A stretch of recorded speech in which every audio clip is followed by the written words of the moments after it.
Bueno, comencem. Com tots els esdeveniments així, és normal que sempre vagi una mica... Es vagi enrarint tot, però bueno. Sí, també. Bueno, ara seguim amb la segona xerrada de la tarda. També ens fa molta il·lusió i molt contents de tenir Anna Ración. Vale. Perdó. No respiris, tu no es preguntes. No sé si era molt dolent, Javi, però bueno. El mateix. Els presento ràpidament, ells llavors es passaran més ràpid, tot i que aquí tenim dues cares visibles. Narració són quatre, tenim la Laia i en Javi. Ens venen a parlar de la narrativa en els jocs dintre dels jocs de rol, sembla que ho dic bé, i els acompanyen els 4 daus de 6. Vale, aquí són 3. Sí. Falta un dau. Falta un dau. 14, però... Vale. Que també, per no ficar-vos, pareixo que llavors us presenteu vosaltres en un moment, també moltes gràcies per haver vingut i col·laborar amb l'esdeveniment. En ells els podeu seguir a Ràdio Igualada i a les plataformes d'àudio, a vosaltres principalment a YouTube, Instagram, però bueno, si voleu veure partides de rol i divertir-vos, seguiu-vos en ell, que us ho passareu molt bé i entreu en aquest magnífic món del rol. Sense més dilació, no em vull adreçar, us deixo amb ells.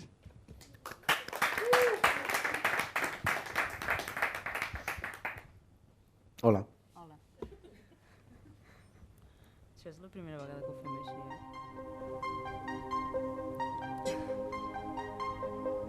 Tu controlaràs la música, no? Xaval, DJ Laia, en cabina.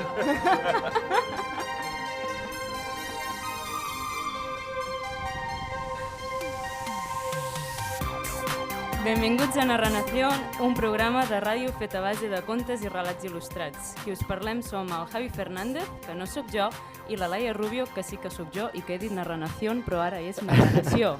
En tot Bé, esperàveu trobar una cripta on la foscor fa temps que va fer fora la llum, però totes les espelmes estan enceses. Els segles haurien d'haver cisellat els nítxols amb pols i insectes, però el marbre llueix com si el temps s'hagués aturat dins la cambra. De sobte, una llosa de pedra crida mentre algú la mou des de dins. Frena aquí, que hem de fer un programa i avui és més curtet del que estem acostumats. Anem per feina i recordeu que Narració mai no hauria estat possible sense aquest gran invent que és el manual de Dungeon Master. Benvinguts a la primera sala de lectura on es pot parlar, menjar, beure i qui vulgui regalar-nos un penjoll llegendari de suplantació de veu. Espera, que he de fer el canvi. No passa res.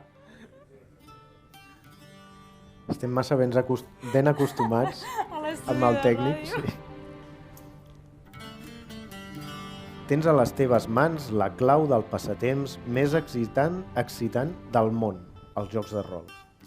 D'aquesta manera ens donava la benvinguda a la segona edició de l'Advanced Dungeons and Dragons, publicat el 1989 per TCR. Sí, no és tan vell. Sí, més que res que jo el vaig veure i si no... Bueno, podria ser 1800. Me catxes. Els jocs de rol ens permeten viure aventures o reptes que cal anar superant i per fer-ho adoptem un alter ego amb una sèrie de característiques que ens donaran tantes facilitats com limitacions.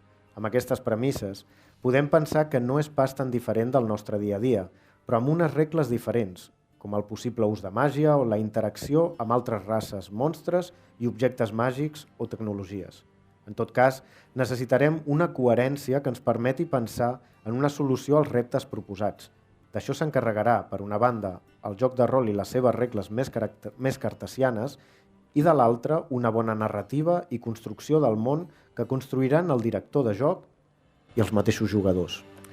Per parlar d'aquesta narrativa i la coherència dins dels jocs de rol, avui ens acompanyen els amics de 4 daus de 6, un grup de jugadors i jugadores que comparteixen en xarxes les seves partides de rol, aventures, ambientació i riures que transcorren en el món fantàstic d'Edener, que compten amb gairebé 4.000 subscriptors a YouTube i més de 31.000 a Instagram. I com a ambaixadors tenim a la Txell Alabert, una semielfa que no pot portar ulleres, però que pot deixar-te caure a sobre un martell si li portes la contrària. La Paula Cànovas, que no sabem si avui ha vingut acompanyada de la seva plantera, i el Roger Peruga, director de joc i savi cronista de les regnes d'Edener. Què tal, com esteu? Benvinguts, benvingudes. Moltes gràcies, molt bé. Bé, doncs, abans de res de començar tot el que és el programa amb l'entrevista directa cap a vosaltres, que per cert moltes gràcies per haver-vos apuntat a aquest programa, us volia parlar una mica, per qui no ens conegui, un minut de què és el projecte Narranació. Narranació doncs, és aquest programa de ràdio, que a més també publiquem en format podcast, i que a cada programa doncs, parlem d'un tema diferent relacionat amb la literatura, amb la il·lustració o l'art, però a més tot neix d'això, que és una revista literària il·lustrada on ajuntem escriptors i escriptores amb il·lustradors i il·lustradores i els fem emparellar perquè facin creacions plegats. Quan tenim els relats il·lustrats hi afegim doncs, tota una sèrie de continguts, com pot ser doncs, una entrevista a la persona que ha fet la coberta, un article i diferents seccions, i on provem d'ajuntar gent que és més professional i que ja publica i que és famosa en el món entero, amb gent que comença i que per tant necessitem d'aquesta empenta o d'aquesta moral per acompanyar-nos. Aquesta revista, si algú la vol, després la tindrem per aquí i la Laia és la que s'encarregarà de vendre-la, perquè si no jo em gasto els diners sempre. No? O què? Jo tornaré al canvi malament. Això també és veritat. Perquè no en tinc ni idea. Som un desastre com a tal. En això sí, amb el que és l'edició, mireu-vos-la, que és molt maca.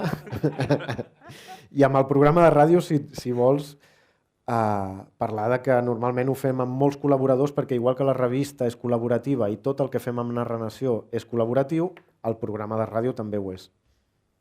I molts d'aquests col·laboradors segur que els coneixeu perquè alguns d'ells ens acompanyen avui, de fet.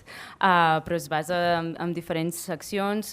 Gigamesh ens fa les novetats del mes següent, Fantàstica amb el Sergi Viciana ens fa una píndola d'escriptura, de recomanació de consells d'escriptura. El Farfrica de l'Empordà amb el Sergi ens fa una recomanació de còmic conjuntament... El Farfriqui. Escolteu-lo, és molt guai, de veritat. Conjuntament amb l'Abat Cova, que no sabem qui és encara. Tampoc sabem qui és. Que no està escoltant. Sí que està escoltant. Ens acaba de dir que ens queden 5 minuts. Maldita sea. Ho sento, tio. No, feu. L'idíl·lic és una bellíssima persona que es diu Karen Madrid. El Bloc 6, que té un six-pack enorme que es diu Eduard Martí. Narra cançons amb el Quim Gómez, que sempre ens posa les seves recomanacions de cançons relacionades amb el tema del programa, Pantalla.cat, que ens porta recomanacions audiovisuals, i l'Abraham Ayala, que ens porta píndoles sobre història de l'art. I en tot això, de tant en tant, sortim el Javi i jo. Sí, no? De tant en tant en parlem. I de fet, per no trencar aquesta dinàmica, si de cas comencem amb el programa i deixem de xerrallar, que tenim convidats. No feu, no. Estem aquí bé, no? Calentets. Bueno, la primera pregunta que quan preparàvem el programa ens venia al cap és que nosaltres volíem tirar el programa cap aquí, no? La narrativa dins dels jocs de rol, sembla que és molt important.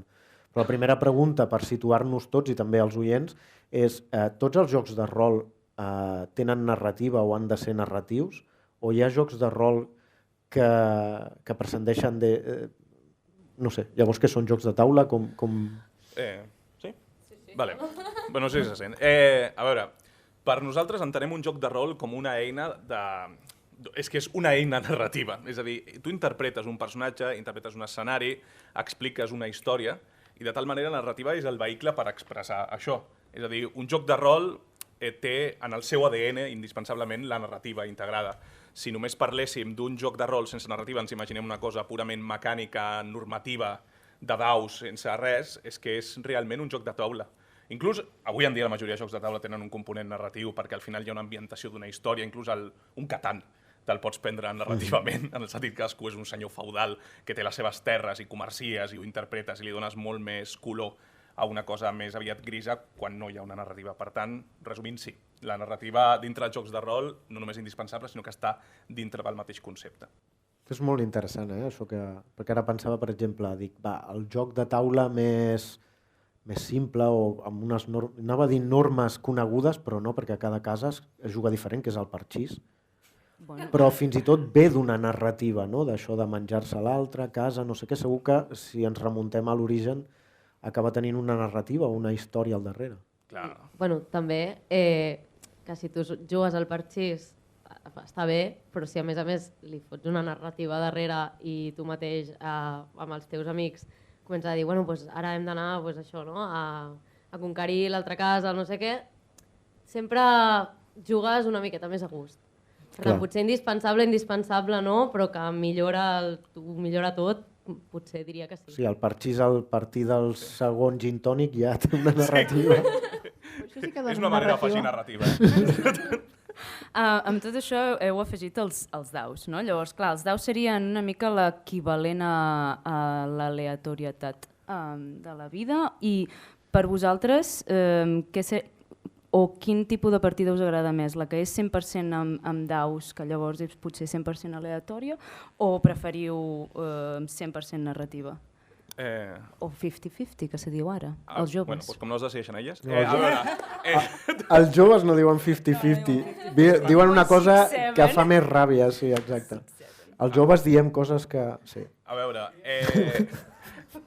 avui en dia els jocs de rol han evolucionat molt, des del clàssic Dungeons & Dragons, que en part nosaltres avui en dia encara juguem, i hi ha molts jocs exclusivament narratius en els que els daus tenen un paper més aviat testimonial. És a dir, pràcticament ni es tiren o ni es tiren ja directament.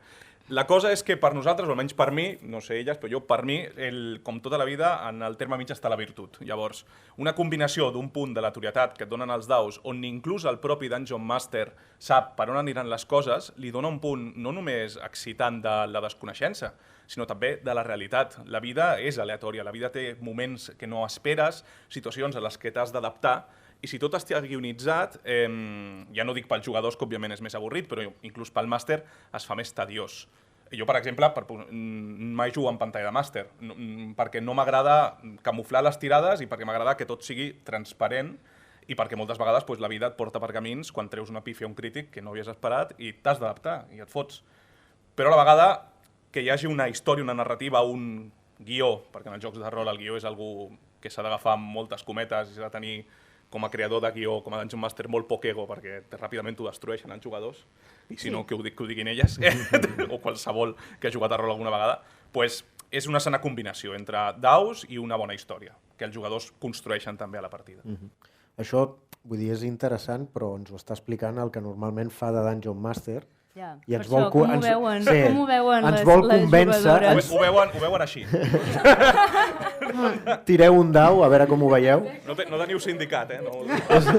Bueno, el farem. Clar, al final el Dungeon Master és el que us porta pel camí que ell vol, i és un manipulador. Mira. Oh! A veure... Jo a vegades l'utilitzo per corregir exàmens. El de 20. Ja ho saben els David.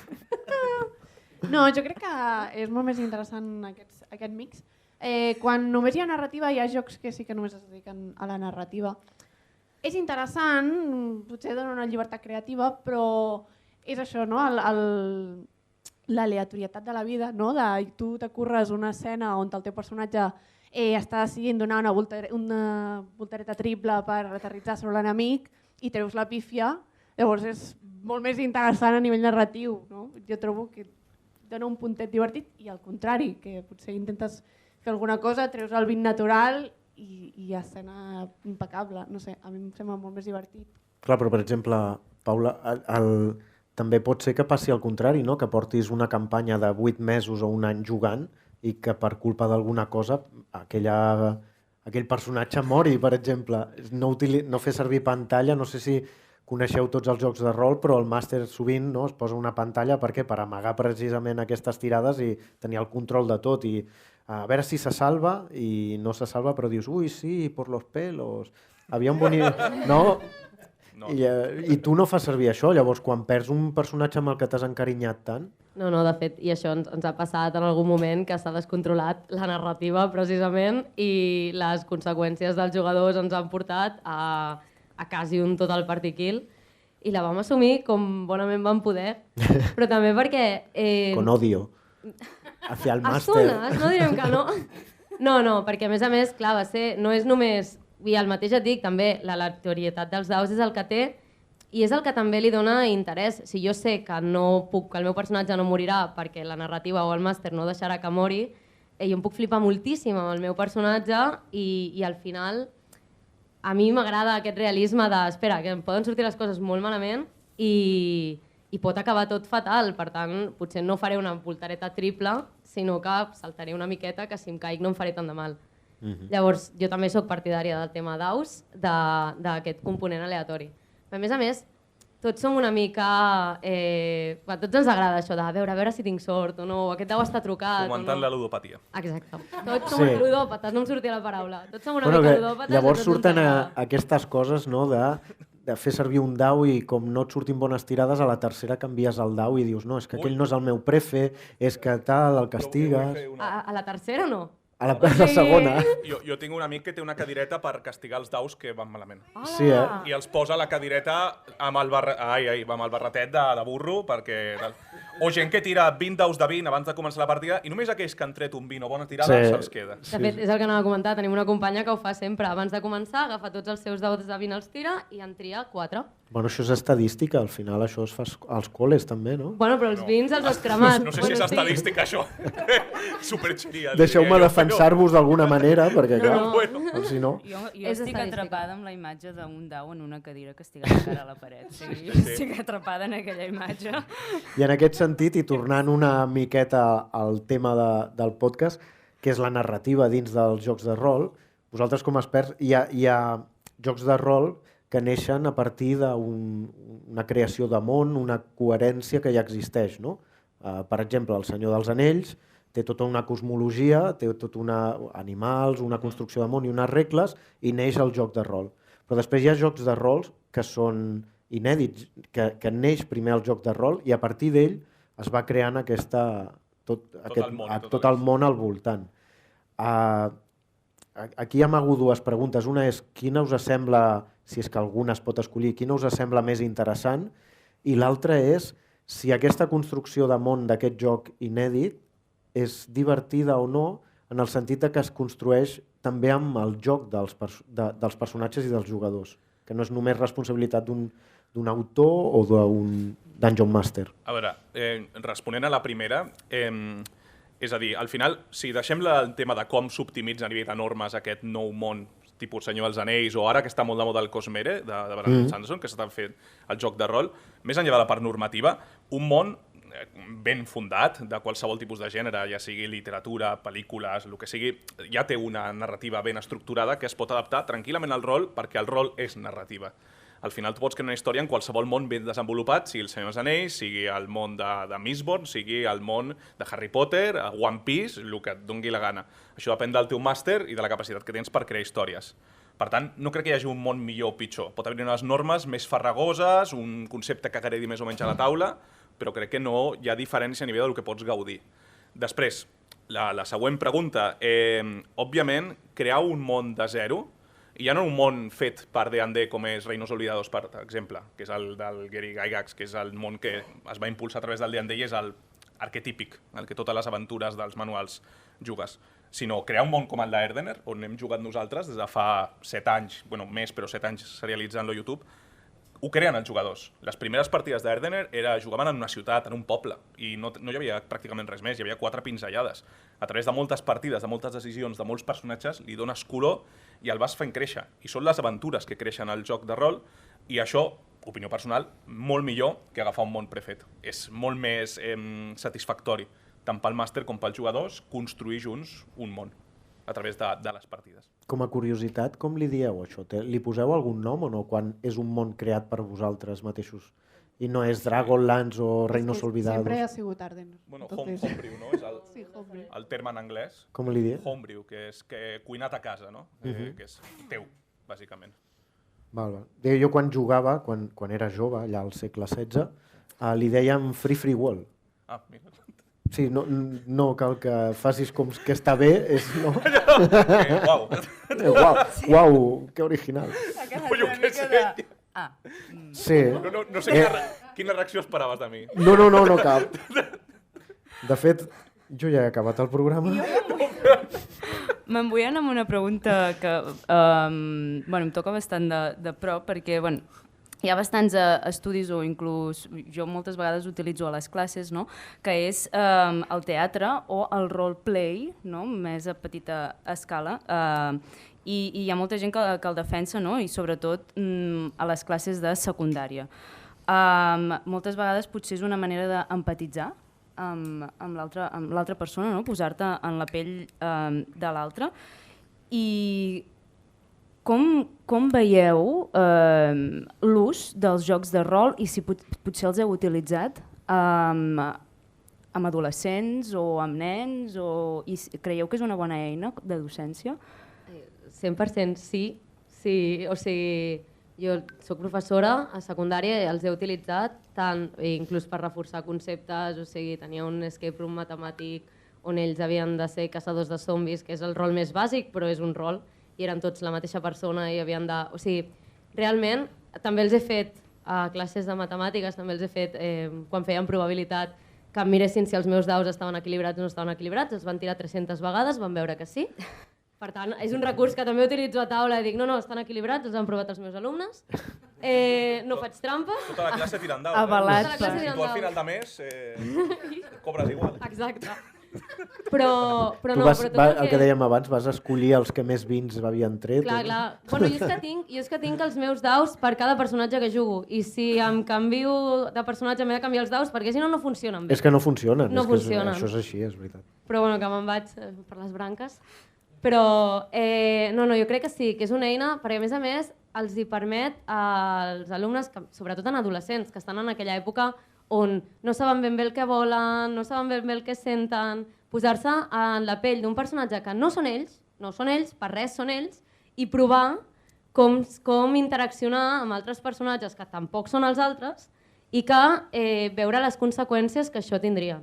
Llavors jo crec que això és una experiència que a tu t'ajuda després a la vida real a dir, vale, potser aquesta via comunicativa no l'he de triar així, no? He de ser més diplomàtic que intimidant, no? En el cas del rol, que pots tirar per intimidar o per diplomàcia, i que vulguis que no, et dona també una seguretat després a enfrontar-te al món real amb coses que potser ja has practicat, que potser no has de lluitar contra un drac, però t'has d'enfrontar al pati de l'escola, que també és complicat, i et dona eines.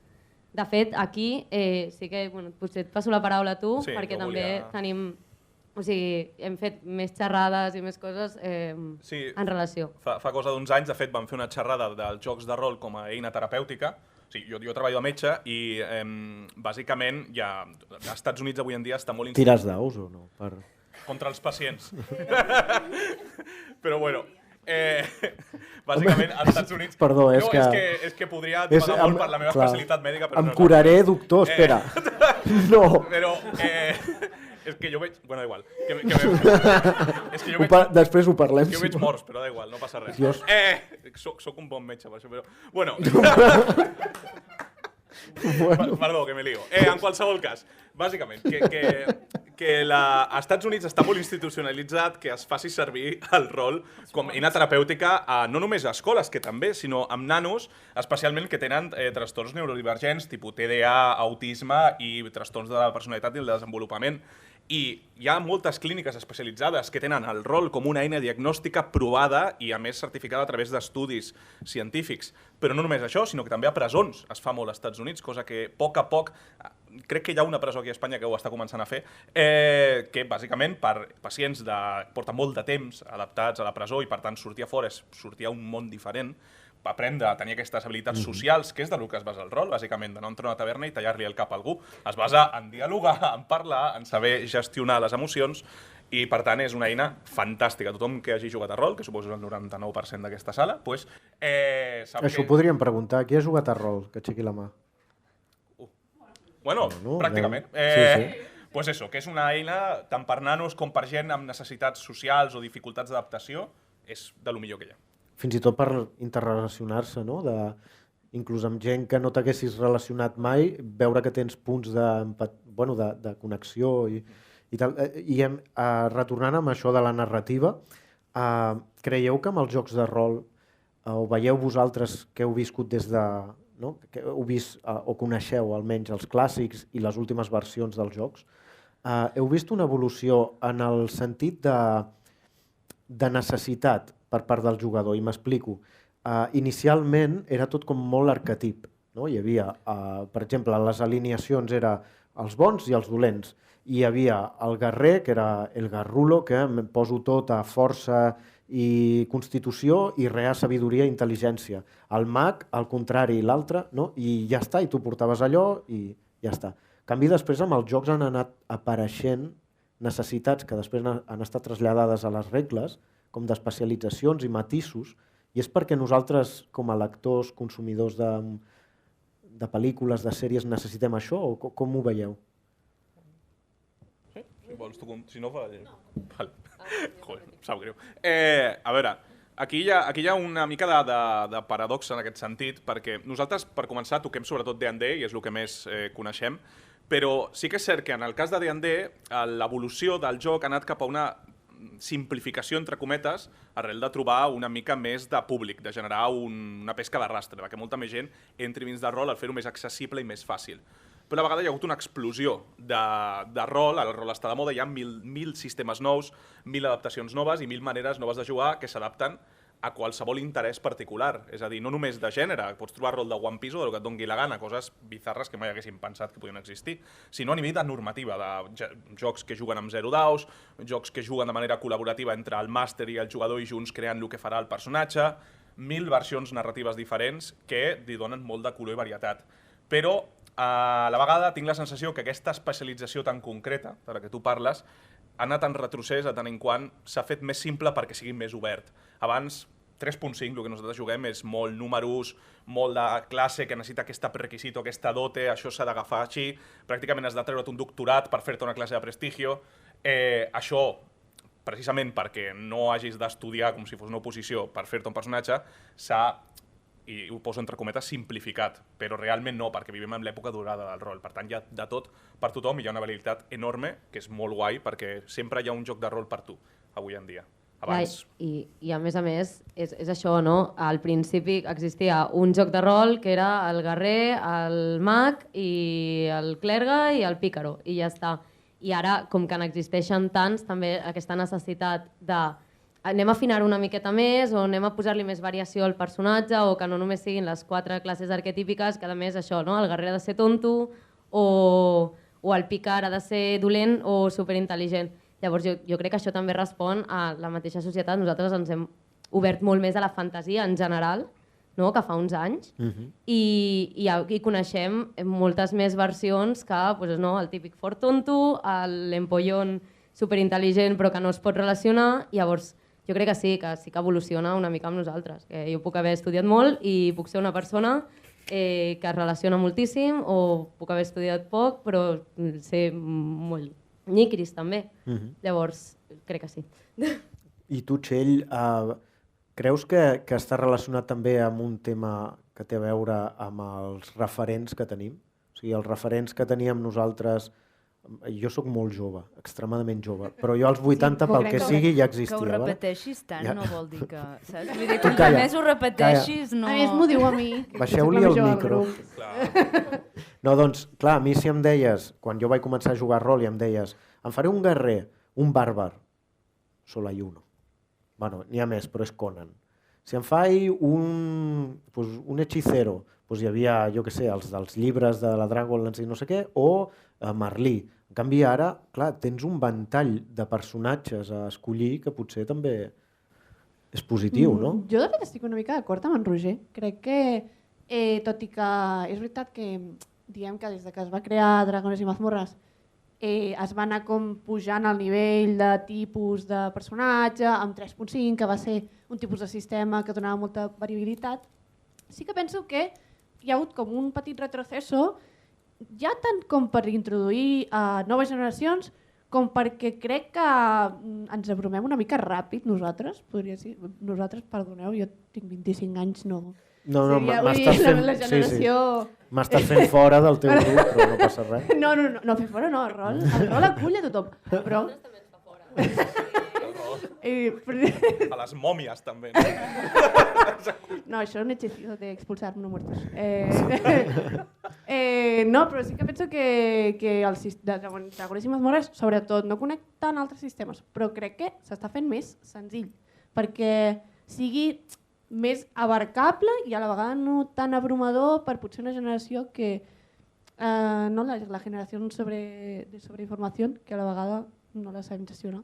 A mi és la sensació que tinc jo, com en la meva perspectiva. No sé Ara, si esteu d'acord em deixes fer una pregunta. Això és sí o no i ja, Vale. Però us agrada fer fitxes de personatges? No. Jo, a la meva generació, hi havia dies que quedàvem amb els meus amics només per fer fitxes. Clar, fer una fitxa, si trigues tota una tarda i no has acabat jugant, de què serveix, no? Que poder estar per Veig aquí. cares de pànic. Què t'ha passat? És que s'ha de llegir molt per fer-se una bona fitxa. És millor tenir un amic que controli de les normes i dir-li quedem, fem un cafè i anem a fer la fitxa. Tenim un. Tenim un que ens fa totes les fitxes. En sèrio? Sí, tenim un amic que li encanten les normes, li encanta llegir normes, aprendre's els manuals de memòria, li anomenem el fiscal de la partida, perquè és qui confronta amb mi, sempre. I una mini anècdota sempre és molt divertit. Són molts anys i ell sempre ho passa malament perquè jo em peto les normes constantment. I sempre que ara, avui en dia, després de tants anys ja, em peto una norma, sempre quan ho faig em mira i em diu tu saps que això no és així, no? I jo faig sí i ell diu, vale. Ell juga? Sí. Vale. Sí, i es fa uns personatges que... De fet, després, quan la narrativa se'n va una mica de mare i estem a punt de matar un personatge o alguna cosa, les mirades de pànic del màster cap a aquest jugador de com surto jo d'aquí, també són reals. Ha passat, i a vegades Quina norma legal m'empara per poder sortir d'aquí? Què puc fer aquí perquè aquest personatge no es mori? I a vegades ha ajudat això, el coneixement de les normes. Si és el moment que marxa cap al lavabo és que està tot perdut ja. Ara el públic en veritat no està veient res, vale? Perquè clar, jo ara he de tirar un anunci que s'està veient per la pantalla, però no passa res. Anava a dir que hem d'anar a una mini pausa de publicitat. En el nostre programa sempre hi ha pauses de publicitats perquè hem de rebre diners d'alguna part, Xavi, em sap greu dir-t'ho. Però... Jo no te'ls donaré, si és això el que estàs pretenent. Ja ho sé, ja. Encara estic esperant el sou d'aquest mes, però ja puc estar Espera. Sí, bueno, el mes passat, També, espera. Et vindran tots de cop.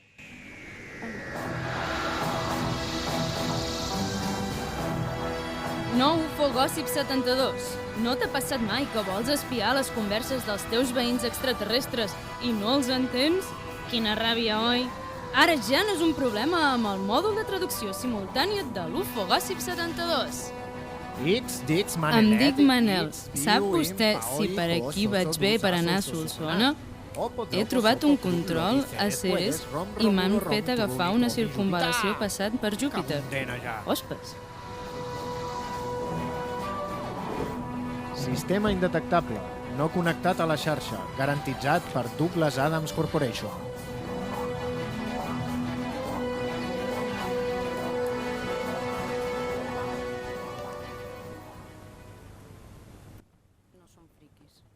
La taula. Com ha passat això? T'imagines? Sergi, el teu ordinador està bé, no pateixis, està perfecte. Sí. Semblem el què?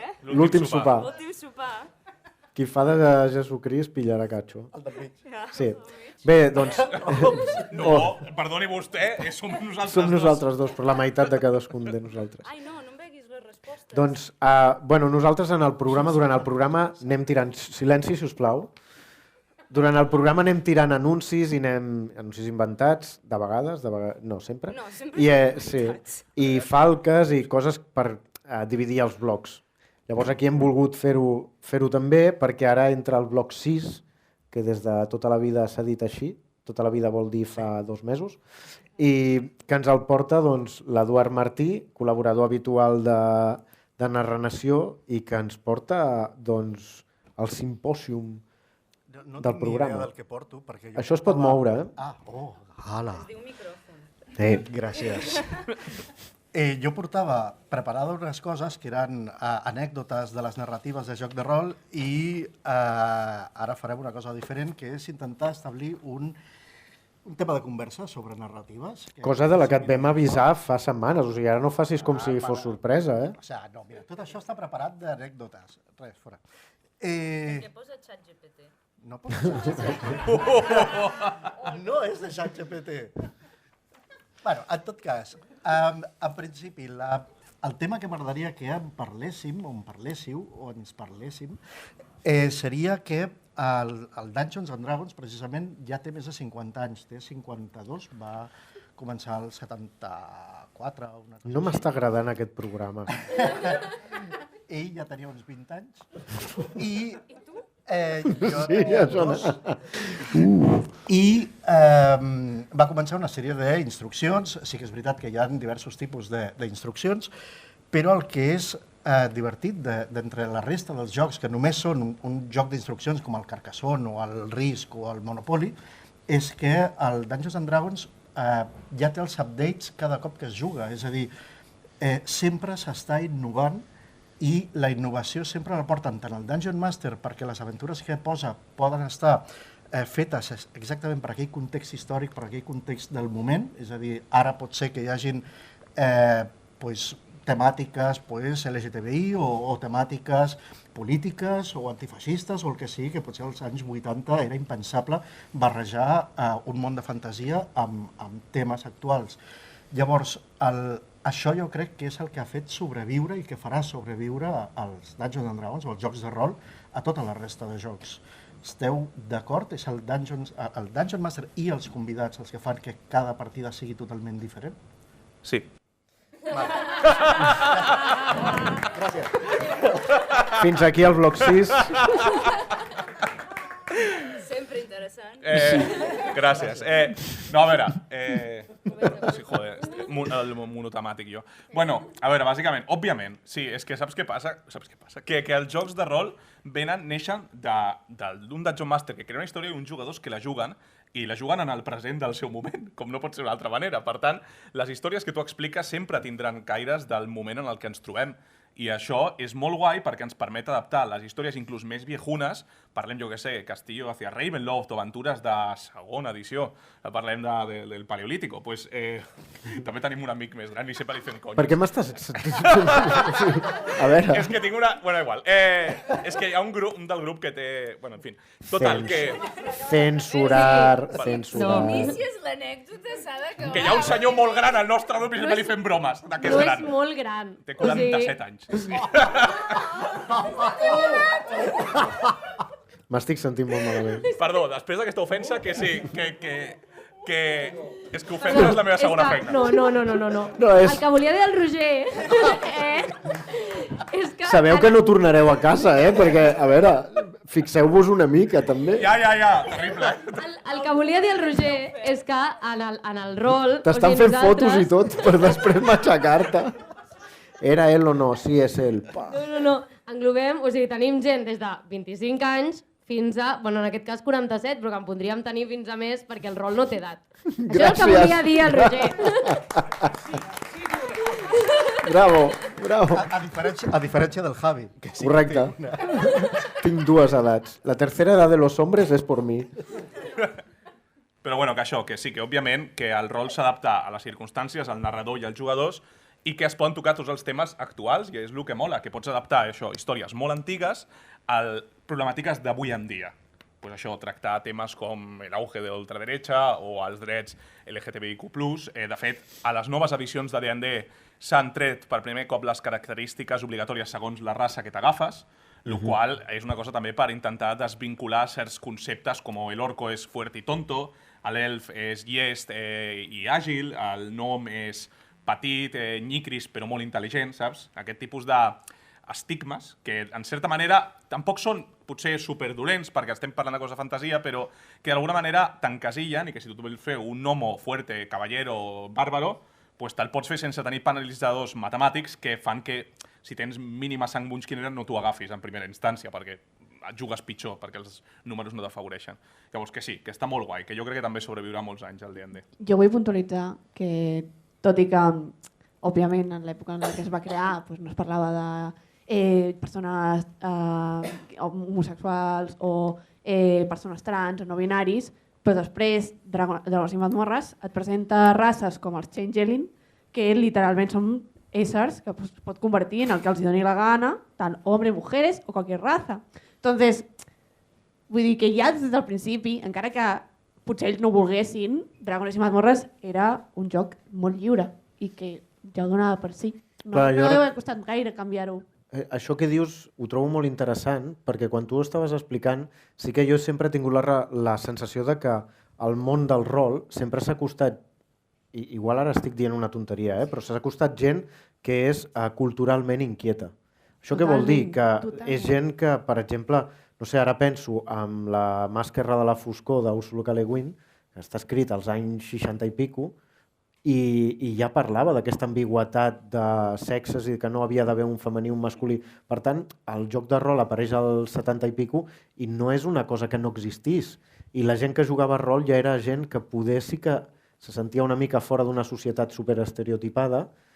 Per tant, no sé fins a quin punt allò es converteix també en un petit, una petita reunió de gent que pensa igual i que no sé fins a quin punt sortirà d'allà també. És que, vull dir, a mi sempre m'ha donat la sensació, i no sé, la gent d'aquí ho dirà, però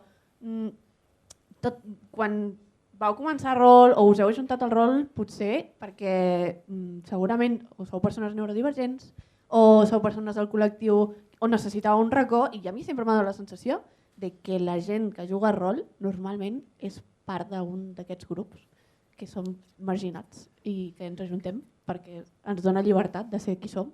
No? És la meva sensació. No sé vosaltres què diran. Bueno, jo crec que el rol en si és un espai segur on tu pots fer, ser i viure com voldries o inclús provar o fer coses. Llavors, qualsevol persona que tingui certa inquietud i que busqui un lloc amb persones pues això, no? Que pensen igual o que juguen igual o inclús que... És un lloc on poder ser. És un lloc on poder expressar-te. Llavors, sobretot en èpoques on no t'has pogut expressar o èpoques de la vida on no estàs podent tampoc trobar o expressar-te, doncs una taula de rol és meravellosa per això. Llavors també crec que evoluciona amb la societat també precisament per això. Les inquietuds que tu portes a la taula de rol són les teves, com si diguéssim, i després aquí ets una altra persona o t'abadeixes o no, hi ha gent que utilitza el rol simplement per passar-s'ho bé, hi ha gent que utilitza el rol per pensar, hi ha gent que utilitza... O sigui, és un espai on tu pots ser el que vulguis i que et pot oferir una miqueta el que necessitis. També igual les 1000 maneres, els 1000 jocs de rols que hi ha o les 1000 maneres que hi ha de fer una campanya, més narrativa, menys narrativa, més normativa. Tu pots anar a jugar a rol per no pensar o per pensar molt. I això a mi em sembla meravellós i per això em sembla que no morirà mai el rol, que és una necessitat vital, no? Poder evadir-te o poder trencar amb la monotonia o inclús poder ser algú que no ets a la vida real, normalment. Clar, llavors, amb tot això m'esteu dient que els jocs de rol té un punt d'escapisme de qui som en aquests moments? Sí, clar. Sí. O sigui... Però com ho té anar-te'n al cine a veure una pel·lícula o com ho té agafar un bon llibre o com ho té... O sigui, jo crec que sí, que realment és una manera d'evadir-se una miqueta de la realitat. Per molt realista que ho juguis, si tu jugues un rol basat en la Barcelona dels anys... A quin any estem? El 26, no? El 26... Bueno. Digues el 15, que a mi ja em va millor. És que igualment tu jugaràs també a la manera que tu necessitis jugar-ho, no? O sigui, buscaràs una utopia... Exacte. Narrativament, o sigui, ara ho hem parlat d'una manera social, no? O de relacions interpersonals, però narrativament creieu que una persona de 47 amb una de 25 pot jugar i entendre's? I tant. O sigui, fora de les bromes... Què? De sobres. Home, clar. Vull dir, a més, això és superric. Vull dir, al igual que la vida en general, relacionar-te amb gent de diferent edat t'ensenya molt en la vida, perquè és normal, doncs en la narració, inclús invertint els papers, de fet, a la persona de 44 que té en Dani, no? Sí. Que jugava un adolescent fa poquet i jo jugava una persona que era més gran, també era molt entretingut com fer aquest gir de rol, perquè entens moltes coses de l'altra perspectiva. És que enriqueix moltíssim. Clar, el poder jugar un personatge que no té la teva edat o que no té el teu gènere o que no té, et permet ajuntar-ho tot en un mateix calaix. Estem anant contra un drac, tots, i cadascú és una persona que no és a la vida real, llavors agafes un rol que no és el teu. Sí, jo em referia més aviat a els referents que nosaltres teníem era com fantasia però tocant una mica de peus a terra, no? I si un guerrer doncs, lluitava i ja està. En canvi, jo he jugat també amb gent més jove i aquell mateix atac que anaves corrent a atacar, l'altre anava corrent però feia una voltereta, saltava... O sigui, per la influència, doncs, per exemple, del manga, doncs era tot com més espectacular. O quan algú patia una ferida o hi havia alguna cosa, era molt més dramàtic. Clar. Per influència d'altres... Això també evoluciona igual que ha evolucionat la narrativa. Exacte. No? Abans, o sigui, ara tenim narrativa també molt més espectacular, també han evolucionat els efectes especials, també el que nosaltres veiem, no? El que deies abans de referents, que nosaltres veiem a les pel·lícules és molt més espectacular que fa uns anys. Llavors això també evoluciona la nostra manera de veure i de viure aquesta narrativa. T'estan mirant les respostes. Ah, les respostes. Sí, les divisions. Doncs tu no jugues. Ara hi ha un quiz, broma. però Roger no podrà jugar Però perquè, que era clar, broma, que era broma. estàs mirant les respostes. Ens faltava la pantalla. Anem al qüestionari final. Els nostres Li donem programes gràcies a sempre l'Eduard, hi ha- primer. Bueno, però que es quedi el Ah, qüestionari. vale, doncs queda't, va. Si vols marxo, No, no. Que es quedi el qüestionari. En els programes sempre els acabem amb un examen final per veure si deixem marxar o no a la gent a casa seva. Tenim a Tenim un 20. munt de gent a l'estudi de ràdio allà tancats que no us imagineu. En aquest cas també podreu participar, és molt fàcil, sempre dic el mateix, tipus test, per tant les faltes d'ortografia no descompten. I res, A, B, C, D. Aquí ja sempre hi ha... I no fem això de que si a la primera és la A, després hi ha d'haver una B, no. Vale? Per tant, bueno, poso una música o no cal? Bueno, poso una música. Home, ja que la portem, ja que la no? porto, no? Vinga, va. Sí, no, però no s'ha de mirar allà darrere. No, jo no, sí. La primera, els alineaments dels personatges en l'original de D&D, Llei Caos, estaven basats principalment en el llibre Tres corazones i tres leones de Paul Anderson, però també en una cosmologia fantàstica molt famosa encara. Ara, quina? A. La fantasia obscura creada per Michael Moorcock. B. Les obres d'espasa i bruixeria, creades per Robert E. Howard. C. L'Antic Testament. D. La Isla de las Tentaciones. Claramente la B, ¿no? Uau, ojalà fos la B, La D, Isla de las Tentaciones. A mi m'agrada molt el concepte espasa i brioixeria. Hòstia, jo vull. Sí. Jo dic Públic A, B, C, D. dic la A. B, D, B. Bé, sí. Molts Bs. Jo, sincerament, no tinc ni idea. Doncs... Diré la A. La A. Oh, el tio, va i la clava. La A. Ah, vale, perdó. No ho he mirat. No, mira. Com es nota que ho ha mirat? Que no. Sí. Està basat en la fantasia obscura per Michael Moorcock, Elric de Melniboné. Exacte. Sí, veus. Ves quina cosa, eh? Ves quina cosa, tu. Anem a la segona. Quan es va emetre l'últim capítol, el 28, que es deia Requiem, de la sèrie animada Dragones i Mazmorres. Vale? Ah, ara què? Ara què, jovenets? Ara què? És el que anava a dir, això és venjança, Si no havia nascut, no puc contestar. Estàs jugant a un joc que va aparèixer abans de que naixessis, així que ara... A. La venjança. La nit de Nadal de 1986 dins un esdeveniment nacional dedicat als nens d'Estats Units. B. Es va projectar simultàniament a més de 150 cinemes per tots els estats dels USA. C. Mai. Només existeix un audiodrama enregistrat pels mateixos actors de doblatge que la sèrie. O D. El faran al final del tercer llibre de 4 daus de 6, un nou escut. Home, a mi em faria molta il·lusió que fos la A. La nit de Nadal? Rotllo especial Sí. Doctor Who, no? Home, a mi em faria il·lusió. No tinc ni idea un altre cop, però... Ojalà, però jo voto la B. Onda. Quina era la C? La No C. sabés mai. Què dieu vosaltres? A veure, la C, La C! Sí, senyor. Mai. Van intentar cancel·lar-la i al final van fer un últim capítol que ho tancava d'una manera cutria, però hi havia un 28, que era aquest de Requiem, que ja va arribar a existir l'àudio relat, amb els mateixos autors i tot, hi ha actors de doblatge, però no es va arribar a emetre mai ni a fer animada. Ara m'he quedat trist. Una cosa, es va eliminar es va eliminar per satanista. Sí. Claro, Es és que considerava per que l'època era jo satanista. pensava la C perquè, vull dir, 150 cines, és com too much, potser per aquest Bueno, moment. jo havia dit la nit de Nadal, que em semblava maco. I la última, que no hi ha resposta correcta, aquí escolliu el que vulgueu. Aquí falleu segur. aquí. No com fins ara. Si haguéssiu de ser un personatge malvat dins del món de D&D, quin d'aquests escolliríeu? A. Lich, B. Beholder, C. Catoblepas, he hagut de fer en plan distància. D. Cub gelatinós o E. Un altre. Bertín Osborne, per exemple, jo ara pensava en el monstru. Quina era la C, perdona? Quina era la C? La C, El cub gelatinós. Catoblepas. No, La C. La C. Catoblepas. Busca. Sí. No només som mastres, sinó que Un moment, és que tenim no, és que a més tenim diverses sèries de monstres al canal. monstres de la A a la Z, però Potser el conec amb un altre nom, però no sé. No. Catoblepas. Un poco raro. Sí, és Bueno, molt doncs mira, raro. trencant una mica per dir que una mica de coneixement, un cubo gelatinoso no pot ser dolent perquè no té alineamiento. O sigui, és un objecte sense vent. I un liche no és dolent o no ha de ser necessàriament dolent. Un liche és un poble mag que estudia molt i que vol intentar arribar a la immortalitat. I es mata en el procés per fer-ho. Pots justificar-ho Però- com vulguis, però- però un lich és un cabron. I sí, per què? Perquè en antigues edicions es comentava que la pòcima de liche necessitaves... Bueno, no sé si això es pot dir aquí, Ens però queden necessitaves coses molt Ens queden túrbies. 30 segons. Ens queden 30 I no t'enfadis, però la pregunta no era perquè són dolents, és que quin series.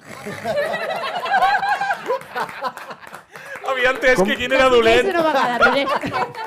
Com sou els màsters? Això és perquè t'hem dit Bertín Osborne i tu ja... comprensió lectora, no? I no em sé ni les normes, Assoliment satisfactori, aquí. No li feu cas tant a les Mai, partides. no li vale. fem cas mai. O sigui, no et preocupis. L'aprenentatge competencial no està funcionant. Ho havia entès malament. Estem veient. Bueno, va, que no ens deixaran tornar. Ja, perdó. Jo em trio el lich. Sí? Sí. Bien. Jo vaig a fer-me la diferent i a altres posaré un azotamentes. Oh. I tu, el Catoblepas? Catoblepa. Així descobrir la meva identitat. Bé, doncs, hem d'anar acabant aquest programa, hem rigut molt, ha estat molt divertit, hem après molt també, esperem que vosaltres hagueu estat a gust i s'hagi fet una mica participatiu. Moltíssimes gràcies a vosaltres, 4 daus de 6, si us plau, busqueu-los perquè tant a Instagram com a YouTube, on tenen les partides, doncs això que heu vist aquí és igual però amb històries molt interessants i tirades de daus, que sempre són interessants. Moltes gràcies a vosaltres. Gràcies també a l'Eduard Martí, que sempre ens acompanya a tot arreu on anem. Va començar com a públic i mireu on està. Vull dir... Sí. A poc va pujant. Opositando para director, Sí, aquí ens va acompanyar a tot arreu. No sé, cosa que agraïm. sí, agraïm molt. I nosaltres som doncs, la Laia Rubio, que no sóc jo, i el Javi Fernández, que sí que sóc jo, no? Que és com comencem els programes. Recordeu, som Narració, programa de ràdio i podcast, revista col·laborativa, projectes sense ànim de lucre, i ens apuntem a un bombardeig, o sigui que estem aquí perquè el necessiteu. Moltes gràcies. Gràcies. I gràcies a l'organització, no ens oblidem, per convidar-nos.